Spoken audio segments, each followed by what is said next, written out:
वाली गाड़ियों से नहीं निकलते हैं, एसी वाले कमरों में विराजमान रहते हैं क्योंकि आपको रोज़ा ज़्यादा लगता है, तो आवाम के साथ जुड़े जो मसाइल हैं वो हल नहीं होते। तो जो यहाँ की इंतज़ामिया है उसकी सारी रिपोर्ट चीफ मिनिस्टर को मैं खुद दूँगी और इस बाज़ार की कारकर्दगी के हवाले से भी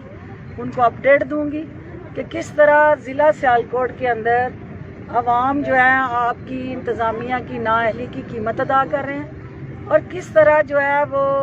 हमारी यहाँ की एसी, क्योंकि मुझे यकीन है कि डीसी के नोटिस में ये नहीं होगा, लेकिन डीसी को भी ये देखना चाहिए कि अगर उसकी एसी आके उसको सब अच्छा की रिपोर्ट देती है तो वो झूठ बोल रही है। मौके पे मीडिया ने देख लिया है कि यहाँ की क्या बदतरीन सूरत हाल है। तो इस हवाले से हमें अपनी तरजीहात तय करनी है क्योंकि हम अवामी लोग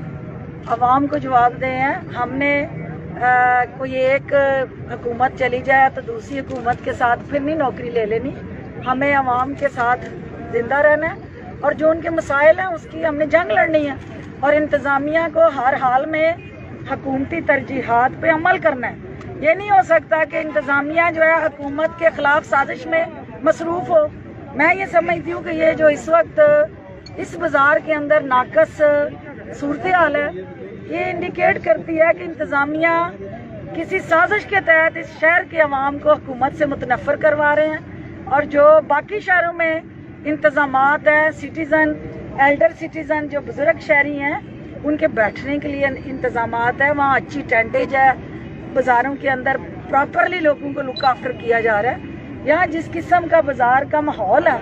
ये एक मेन शहर के अंदर बाज़ार है, तो बाकी तहसीलों में क्या हो रहा होगा